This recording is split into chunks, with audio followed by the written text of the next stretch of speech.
50 सीटों पर सीधे तौर पर वोट चोरी का शक यहां पर गहराता हुआ नजर आ रहा है। वहीं पर कोर्ट की तरफ से जो आदेश दिए गए हैं और उसके बाद से भाजपा की नींव पूरी तरह से हिल चुकी है दोस्तों। दोबारा से चुनाव के आदेश और दोबारा से रिकाउंटिंग के आदेश यहां पर दिए गए हैं, जिसकी वजह से पूरी तरह से सत्ता के गलियारों के अंदर हलचल मची हुई है दोस्तों। नवीन पटनायक ने जिस तरह से वोट चोरी का बम पूरी तरह से फोड़ा है, उसके बाद से हलचल तेज हो चुकी है। हमारे साथ वरिष्ठ पत्रकार मौजूद हैं, आप उनकी इस रिपोर्ट को देखिए। चुनाव आयोग पर सीआईडी की जांच बिठा दी गई है। एक के बाद एक फर्जी वोटिंग का मामला निकलकर सामने आ रहा है। हालत तो ये हो गई है दोस्तों, चुनाव आयोग की शाख पर ऐसे सवाल उठे हैं कि अब कोर्ट ने भी री-वोटिंग के आदेश दे दिए हैं। आदाब, नमस्कार, जय हिंद दोस्तों। खबर शुरू करने से पहले आप सभी से अपील करना चाहूंगी कि वीडियो को आखिर तक जरूर देखिए और हमारे चैनल को ज्यादा से ज्यादा सब्सक्राइब कीजिए। दोस्तों, इस वक्त चुनाव आयोग एक ऐसी संस्था के तौर पर जाना जा रहा है जहां पर चुनाव आयोग नहीं बल्कि क्वेश्चन मार्क आयोग जो है कहा जा रहा है। सवालों के घेरे में इस वक्त चुनाव आयोग बुरी तरीके से फंस चुका है दोस्तों। फर्जी वोटिंग का मामला अब यहां तक पहुंच गया है कि इस पूरे मामले की जांच सीआईडी के हाथों में सौंप दी गई है। सीआईडी के जरिए जांच की जा रही है और सीआईडी चुनाव आयोग से जिन सवालों का जवाब मांग रहा है वो मांग मांग कर थक चुका है। अब आप सोचेंगे कि यहां तक बात चली गई और खबर आप लोगों को पता ही नहीं, तो पता कैसे होगा दोस्तों? हमारी प्यारी गोदी मीडिया पता लगने थोड़े ना देती है ऐसी खबर। भनक कहां लगती है ऐसी खबरों की कि भैया सीआईडी तक की एंट्री हो गई है, जांच के घेरे में चुनाव आयोग आ गया है। चुनाव आयोग से सीआईडी ने कई सारे सवाल पूछे हैं, उन सवालों का जवाब अब तक दिया नहीं गया है। तो माजरा क्या है? वहीं दूसरी तरफ दोस्तों फिर से काउंटिंग का भी कोर्ट के जरिए आदेश दे दिया गया है। ये मामला अलग है, आगे बताऊंगी, लेकिन उससे पहले आपको बता दूं कि कांग्रेस लगातार चुनाव आयोग पर फर्जी वोटिंग का आरोप तो लगा ही रहा था कि अब बीजेडी, जी हां बीजेडी, जो कि उड़ीसा में नवीन पटनायक की पार्टी है, उनके जरिए भी फर्जी वोटिंग का बम फोड़ दिया गया है। सोचने वाली यहां पर बात है दोस्तों कि ये बीजेपी के सहयोगी हुआ करते थे। लोकसभा से लेकर राज्यसभा में बीजेपी के हर बिल को पास करवाने में सबसे आगे यही वाले दल रहा करते थे। अब वो बीजेपी को लेकर बड़े ही गंभीर उड़ीसा चुनाव की बात को लेकर जो है बयान सामने आया है, वो भी रखूंगी। लेकिन सबसे पहले मैं आपको बता दूं कि क्या और किस तरीके की बातें जो है इस वक्त चुनाव आयोग को लेकर सामने आया है। दरअसल दोस्तों 2023 के कर्नाटक विधानसभा चुनाव में एक सीट पर फर्जी तरीके से वोट काटे गए। कांग्रेस ने इसकी शिकायत की, फिर ये केस सीआईडी के हाथों सौंप दिया गया और सीआईडी लगातार चुनाव आयोग को खत लिख लिख कर भेज रहा है। इससे जुड़ी जानकारी मांग रहा है, लेकिन चुनाव आयोग जानकारी नहीं दे रहा। चुनाव आयोग क्यों जानकारी नहीं दे रहा है ये तो भैया चुनाव आयोग ही बताएगा, क्योंकि चुनाव आयोग से जिन जिन सवालों का जवाब मांगा गया है, पूछा गया है, उन सवालों का जवाब ना देकर चुनाव आयोग धमकियां देकर बस रह गया है। अब तक मुझे याद नहीं आ रहा है दोस्तों कि चुनाव आयोग ने राहुल गांधी के खिलाफ कौन सा एक्शन लिया है, क्योंकि जब पिछली दफा प्रेस कॉन्फ्रेंस हुआ था हमारे चुनाव आयुक्त का, मुख्य चुनाव आयुक्त का, तो बड़े ही गर्मी में बड़े ही रोष के साथ राहुल गांधी को धमका रहे थे और कह रहे थे कि एफिडेविट दीजिए या फिर माफीनामा लिखिए, नहीं तो हम बर्दाश्त नहीं करेंगे। एक हफ्ते का टाइम भी दिया था, एक हफ्ते से ज्यादा हो चुका है, अमूमन 15 दिन तो बीत ही गए होंगे दोस्तों। इसके बावजूद भी चुनाव आयोग सामने नहीं आया है। लेकिन अब जो खबर सामने आई है वो मैं जरूर आपको बता दूं। दरअसल दोस्तों कहा जा रहा है कि क्या मतदाता की जानकारी के बिना उसके जिंदा रहते वोटर लिस्ट से उसका नाम हट सकता है। कर्नाटक की अलंद विधानसभा में 2023 चुनाव से पहले करीब 6000 मतदाताओं के नाम इसी तरीके से हटाने की कोशिश की गई थी। इन मतदाताओं को पता भी नहीं था कि किसी ने उनके नाम को हटाने के लिए फॉर्म 7 भर दिया है। शिकायत पर सीआईडी ने अब इसकी जांच शुरू की है, लेकिन अभी तक ये पता नहीं चल सका है, जी हां, कि ऐसा करने की साजिश किसने रची। कांग्रेस अध्यक्ष मल्लिकार्जुन खड़गे ने आरोप लगाया है कि चुनाव आयोग डेटा छुपा रहा है। उन्होंने पूछा कि क्या वो वोट चोरी के लिए चुनाव आयोग बीजेपी के लिए पिछले दरवाजे का काम कर रही है।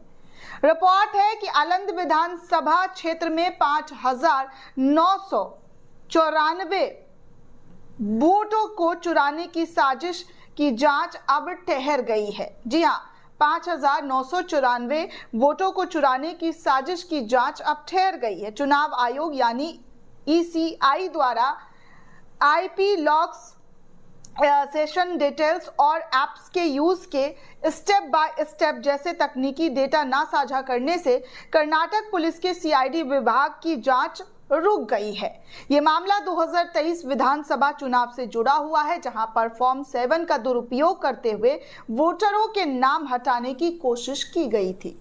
बाप रे बाप, मतलब दिमाग का नस हिला देने वाला खबर है दोस्तों। कैसे कैसे जिंदा लोगों के नाम को हटा दिया गया, वो भी फॉर्म भरकर, और उन लोगों को पता ही नहीं कि उनके साथ ये सब हुआ है।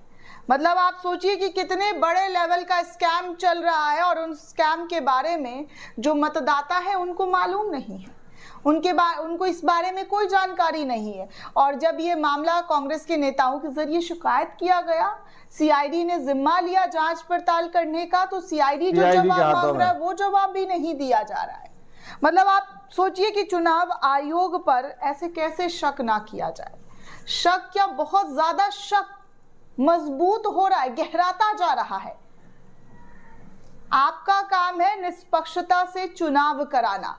आप जिस पद पर बैठे हुए हैं उस पद को संभालने से पहले आपने शपथ लिया होगा, संविधान की शपथ, कि मैं जो भी करूंगा पूरी निष्पक्षता पारदर्शिता के साथ करूंगा। लेकिन ना तो निष्पक्षता दिख रही है और ना ही पारदर्शिता दिख रही है। अब ऐसे में क्या बोला जाए और कौन से मुंह से सवाल किया जाए। अब तो सीआईडी भी आ गया है भैया सामने और कह रहा है कि हमें जवाब नहीं दिया जा रहा है, हम जो चीज पूछ रहे हैं हमें वो मिल नहीं रहा है, तो करे तो क्या किया जाए। मतलब हम लोकतंत्र में नहीं रह रहे हैं क्या? इस देश के नागरिकों को अपना हक लेने के लिए अब क्या प्रदर्शन का सहारा लेना पड़ेगा, सड़कों पर उतरना पड़ेगा। शांतिपूर्ण तरीके से जो जांच के बारे में बात सीआईडी के जरिए की जा रही है, उस जांच को लेकर तो अलग ही तरीके की बात निकलकर सामने आ रही कि भैया जांच का जो चीजें मांगा जा रहा है वो दिया ही नहीं जा रहा है। दोस्तों आपको बता दूं कि फरवरी 2023 में आलंद विधानसभा क्षेत्र में वोटर लिस्ट मैनिपुलेशन का मामला सामने आया था। तत्कालीन कांग्रेस प्रत्याशी और वरिष्ठ नेता बीआर पाटिल को इसकी सूचना दी गई कि कई वोटरों को बिना जानकारी के उसके नाम हटाने के लिए फॉर्म 7 वोटर डिलीशन के लिए फॉर्म जमा किए जा रहे हैं। द हिंदू की रिपोर्ट के अनुसार अगर मैं बात करूं तो दोस्तों एक बूथ लेवल अधिकारी यानी बीएलओ को अपने ही भाई का नाम हटाने का फॉर्म मिला, जबकि उस व्यक्ति ने कभी आवेदन नहीं किया था। नाम हटाने का फॉर्म उसी गांव के एक मतदाता के क्रेडेंशियल का इस्तेमाल कर भरा गया था। पड़ताल में पता चला ना तो मतदाता ने और ना ही उस गांव के दूसरे मतदाता ने फॉर्म भरा था। फिर क्या हवा में ये सब कुछ हो रहा है दोस्तों? मतलब लोगों को पता ही नहीं है कि उनके वोटर आईडी का इस्तेमाल क्या हो रहा है। उनको मृत घोषित कर दिया गया है, उनका नाम हटा दिया गया है, और जो वोटर कार्ड के असली हकदार हैं उन सबको बाद में किसी और से पता चलता है। जांच में पता चला है कि कुल 6018 फॉर्म 7 आवेदन जमा किए गए थे, जिनमें केवल 24 ही वैध थे, बाकी सभी फर्जी थे और मुख्य रूप से कांग्रेस समर्थक वोटरों को इस पूरे मामले में निशाना बनाया गया। आलंद की रिटर्निंग ऑफिसर ममता देवी ने 21 फरवरी 2023 को आलंद पुलिस को शिकायत दर्ज कराई। मामले की गंभीरता को देखते हुए इसे कर्नाटक पुलिस के कमर्शियल इन्वेस्टिगेशन डिपार्टमेंट यानी कि सीआईडी को ये पूरा का पूरा मामला सौंप दिया गया। अंग्रेजी अखबार के रिपोर्ट के मुताबिक अगर मैं बात करूं तो 2018 में भाजपा प्रत्याशी से महज 697 वोटों से हारने वाले पाटिल ने 2023 चुनाव में 10,338 वोटों से जीत हासिल की थी। वो कहते हैं कि यदि समय रहते उन्होंने इस फर्जीवाड़ा को रोका नहीं तो उसका उनका चुनाव जीतना मुश्किल हो जाता। सीआईडी की जांच में एक साजिश का पर्दाफाश हुआ है। मतदाताओं के नाम हटाने के लिए फर्जी फॉर्म ईसीई के नेशनल वोटर सर्विस पोर्टल यानी कि NVSP वोटर हेल्पलाइन ऐप यानी कि VAH और गुरूर ऐप के जरिए जमा किया गया है। लेकिन जांच के आगे बढ़ने में रुकावट तब आ गई क्योंकि इलेक्शन कमीशन ऑफ इंडिया ने तकनीकी डेटा साझा सीआईडी को किया ही नहीं।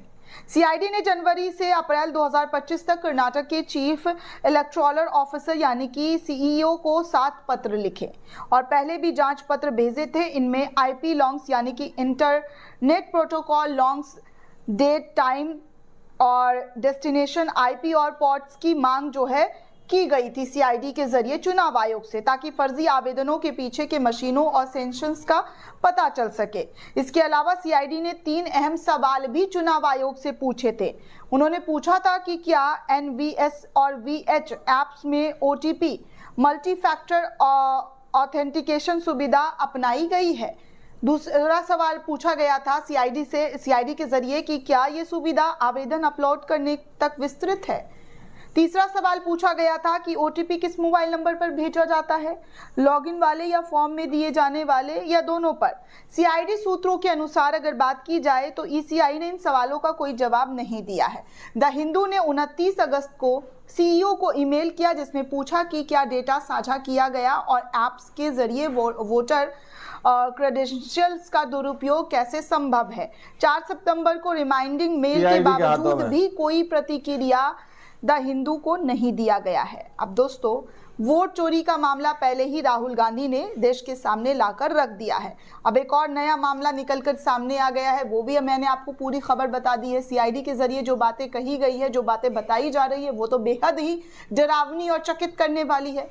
वहीं दूसरी ओर दोस्तों आपको बता दूं कि बीजू जनता दल BJD ने क्या भारतीय जनता पार्टी पर आरोप लगा दिए। बड़े खासम खास इनका गठबंधन हुआ करता था, NDA में ये भी शुमार थे, लेकिन अब वो कह रहे हैं कि क्या असली वोट चोरी उड़ीसा के अंदर हुई है। उनके जरिए ये सवाल उठाया जा रहा है।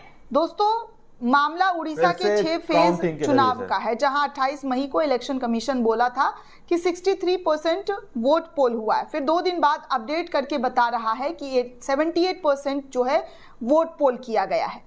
इसी फेज के क्यांझर विधानसभा सीट पर बीजेपी के मोहन मांझी जीत के मुख्यमंत्री बन जाते हैं। अब बीजेडी ने दावा किया है कि क्यांझर पर इलेक्शन कमीशन ने 30% बढ़ाया है, जो कि देश में सबसे ज्यादा वोट जो है इसी सीट पर बढ़ा है। पूरे उड़ीसा में 50 सीटों पर ऐसे ही 15 से 30% तक वोटिंग टर्न आउट बाद में बढ़ा दिए गए और बीजेपी के पास पहले से 23 विधायक थे और अब 70 प्लस हैं। बीजेडी को लगता है कि वोट को इधर उधर करके 50 अधिक सीट बीजेपी ने जीत ली है। अब आपको क्या लगता है दोस्तों, क्योंकि बीजेपी वाले तो बीजेपी के जो सहयोगी दल है वो तो कुछ इस तरीके का आरोप लगा रहे हैं। वहीं अब मैं आपको आखिरी खबर, जी हाँ आखिरी खबर, बड़ी इंटरेस्टिंग खबर बता दूं, हरियाणा चुनाव से है। जी हाँ, हरियाणा चुनाव में लगातार धांधली की बात डे 1 से कांग्रेस के जरिए की जा रही थी। कांग्रेस ने इसको लेकर कोर्ट का दरवाजा भी खटखटाया है और कोर्ट में ये मामला पेंडिंग है। अब दोस्तों, हरियाणा के एक विधानसभा उचाना विधानसभा सीट पर कोर्ट के जरिए फिर से, जी हाँ फिर से जो है वोटों की गिनती के आदेश दे दिए हैं। दरअसल दोस्तों 11 सितंबर 2025 को उचाना विधानसभा के वोटों की गिनती होगी। MLA देवेंद्र अत्री और याचिकाकर्ता पूर्व सांसद विजेंद्र सिंह की धड़कनें अब तेज हो गई है। दरअसल दोस्तों इस सीट पर जो है भाजपा के विधायक की जीत हुई थी, जिनका नाम देवेंद्र अत्री है। 48,968 वोटों से ये जीत गए थे। हालांकि कांग्रेस के जो विजेंद्र सिंह हैं, जो इस सीट पर प्रत्याशी थे, उनको 38,936 वोट मिले थे। मतलब बहुत कम मार्जिन का जो आंकड़ा है वो इनके बीच बताया जा रहा है। तो बहुत ही करीबी मुकाबला था, जिसको लेकर शिकायत की गई और कहा गया कि ये जो है वोट चोरी की वजह से ही बीजेपी के विधायक यहाँ से जीते हैं, जिसको लेकर कोर्ट का दरवाजा खटखटाया गया है। और अब इस पूरे मामले पर जी हाँ 11 तारीख को रिजल्ट, जी हाँ फिर से वोटिंग की काउंटिंग होगी और सच क्या है वो देश के सामने आएगा। दोस्तों, इस पूरे रिपोर्ट को लेकर आप क्या सोचते हैं, आपकी क्या प्रतिक्रिया है, हमें कमेंट करके जरूर बताइएगा। साथ ही साथ चैनल को ज्यादा से ज्यादा लाइक, शेयर और सब्सक्राइब करना बिल्कुल भी ना भूले। शुक्रिया दोस्तों। आप लोगों ने इस वीडियो को शुरू से आखिर तक देखा। वीडियो के अंदर साफ तौर पर बात की गई है कि किस तरह से 50 सीटों पर वोट चोरी पकड़ी गई है क्वेश्चन मार्क के साथ। वहीं पर कोर्ट ने दोबारा से रिकाउंटिंग करने की बात यहां पर कही जा रही है कि कोर्ट की तरफ से इस तरह के आदेश है। वहीं पर सीआईडी को लेकर सीआईडी के हैंड ओवर ये मामला कर दिया गया है कि इसकी इन्वेस्टिगेशन की जाए, इसको इन्वेस्टिगेट करो कि आखिर मामला क्या है और किस तरह से लोगों का नाम काटने की प्रतिक्रिया यहां पर चलती हुई नजर आ रही है। दोस्तों, एक तरफ विपक्ष बार बार इस बात का खुलासा कर रहा है कि भाई वोट चोरी हो रही है, किसी भी तरह से सरकार जो सत्ता के अंदर बार बार भाजपा आ रही है, एनडीए सरकार इस वक्त जो बैसाखी सारे मोदी जी चला रहे हैं, भाजपा बार बार वोट चोरी करके सत्ता के अंदर आती है और एक के बाद एक बड़े खुलासे किए जा रहे हैं विपक्ष की तरफ से। और जिस तरह से 50 सीटों को लेकर यहां पर दावा किया गया, यह भी दावा काफी बहुत बड़ा है। नवीन पटनायक ने सीधे तौर पर वोट चोरी को लेकर एक बड़ा बम फोड़ा, जिसकी वजह से भारतीय जनता पार्टी की सांसें अटकी हुई हैं कि आखिर अब होगा तो क्या होगा दोस्तों, क्योंकि बहुत सारे ऐसे खुलासे सामने निकलकर आने लगे हैं। चुनाव आयोग को लेकर जिस तरह की बात की जा रही है कि आयोग क्वेश्चन मार्क, यानी कि आयोग क्वेश्चन मार्क, आप लोग समझते हैं कि क्या जनता कहना चाहती है। आप लोगों ने इस रिपोर्ट को देखा सुना, आप लोग इस रिपोर्ट के बारे में क्या सोचते हैं, क्या समझते हैं, अपनी राय कमेंट सेक्शन में जरूर दीजिएगा। मिलता है अगली वीडियो में, जब तक के लिए जय हिंद, जय भारत।